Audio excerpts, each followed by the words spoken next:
অসমব guys কি খবৰ সকলোৰে আৰু বহুত দিনৰ পিছত আপোনাৰ বহুত দিন ধৰি ভিডিঅ' অহা নাছিলে বিকজ ফোন লঞ্চ হোৱা নাছিলে ঠিক আছে সো সেই কাৰণে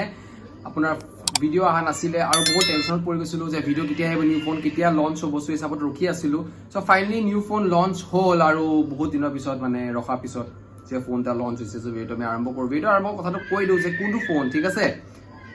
ফোনটো আপোনালোকৰ OnePlus 10T যোনটো নিউ ফোন এটা ওলাইছে আৰু যোনটো OnePlusৰ আপোনাৰ নিউ ফোন হয় আৰু সকলো স্পেচিফিকেশ্যনছ কম আৰু ভিডিঅ'টো আপোনালোকে পুৰা কমপ্লিট চাব আৰু বেকগ্ৰাউণ্ড যদি চাউণ্ড হয় মাফ কৰিব বেয়া নহ'ব অলপ প্ৰব্লেম হয় ঠিক আছে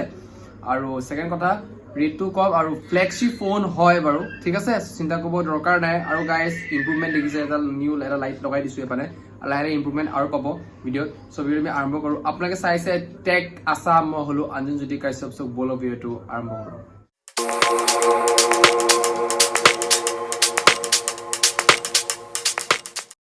ভিডিঅ'টো আমি আৰম্ভ কৰোঁ অসমবাসী ৰাইজ চ'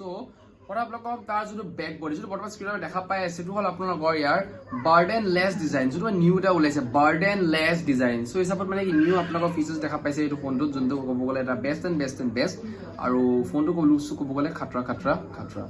চ' নেক্সট আপোনালোকৰ কথা কৈ আছোঁ ইয়াৰ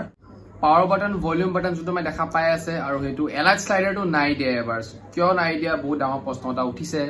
OnePlusে নিউ কিবা এটা কৰিব ট্ৰাই কৰি আছে চ' সেইকাৰণে আপোনালোকে বৰ্তমান পাই থকা নাই ঠিক আছে এই স্ক্ৰীনখনৰ ওপৰত স্ক্ৰীন আপোনালোকৰ 6.7 ইঞ্চিছৰ HD AMOLED ডিছপ্লে হ'ব চ' হিচাপত ক'ব গ'লে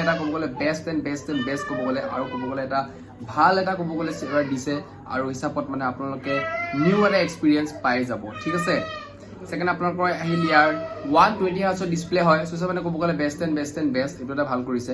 আৰু তাৰ লগত আহিল আপোনালোকৰ কেমেৰাৰ ওপৰত কেমেৰাও ক'ব গ'লে মানে কি ক'ম আৰু 50 মেগাপিক্সেলৰ প্ৰথম ফাৰ্ষ্ট কেমেৰা যোনটো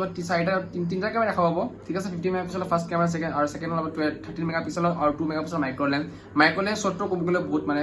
খাটৰা ছেকেণ্ড আপোনালোকৰ চেল্ফি কেমেৰা ওপৰত চেল্ফি কেমেৰা আপোনালোকে দেখা পাব 16 মেগাপিক্সেলৰ চেল্ফি কেমেৰা যোনটো ক'ব গ'লে এটা বেষ্ট বনাই দিয়ে আৰু ক'ব গ'লে আপোনালোকৰ যেতিয়া আপুনি ভিডিঅ'টো আপুনি বনাব চেল্ফি ল'ব ক'ব গ'লে এটা ভাল এক্সপিৰিয়েঞ্চ পাই যাব নেক্সট আপোনালোকে বেটাৰীৰ ওপৰত 4800 mAh বেটাৰী ক'ব গ'লে এটা বেষ্ট আৰু লং চাৰ্জ দিব চ' টেনশ্যন ল'ব দৰকাৰ নাই আৰু 160 ৱাটছৰ এটা ফাষ্ট চাৰ্জাৰ 160 ৱাটছ ক'ব গ'লে আপুনি চিন্তা কৰিব পাৰে কেনেকুৱা আপোনাৰ বস্তুটো হ'ব পাৰে ঠিক আছে নেক্সট আপোনালোকৰ ইয়াৰ প্ৰচেছৰৰ ওপৰত গেমিঙৰ কাৰণে প্ৰচেছৰ বহুত ইম্পৰ্টেণ্ট চ' হিচাপত গেমিং আপোনালোকে পাব ইয়াত স্নেপড্ৰেগন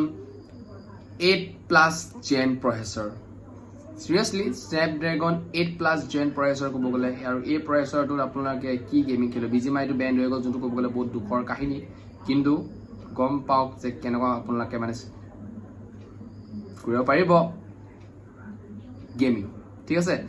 নেক্সট আপোনালোকৰ আহিল ইয়াৰ লাষ্ট এটা কম ইয়াৰ যে আপোনালোকৰ ৰেটটোৰ ওপৰত ৰেট আপোনালোকৰ হ'ল ইয়াৰ 66,779 ৰুপিজ ক'ব গ'লে বেছি অলপ মিনিমাম 50,000 হোৱা হ'লে ভাল আছিলে কিন্তু বাৰু হৈ যাব টেনশ্যন নাই যোনে ল'ব পাৰি ল'বই মোৰ মতে ক'ব গ'লে থাম্বছ আপ প্ৰচেছৰ আৰু এভৰি ফাংচনৰ কাৰণেতো বেষ্ট কিন্তু মানে কি আপোনাৰ যোনটো মেইন প্ৰচেছৰ যোনটো দিছে যে আপোনাৰ ৰেটটো সেইটো কাৰণে মোৰ কাৰণে প্ৰচেছৰ ক'ব গ'লে ৰেটটো ক'ব গ'লে বেছি এটা আইফোনে আহিছে ক'ব গ'লে এটা iPhone 13 এটা আহিছে 12টো আহি যায় বাৰু চ' একো নাই বাদ দিয়ক ভিডিঅ'টো কেনেকুৱা লাগিল ক'ব লাইক ছাবস্ক্ৰাইব এটা কৰিব আৰু লগ পাম নেক্সট ভিডিঅ'ত তেওঁলোকে টাটা বাই জয় অসম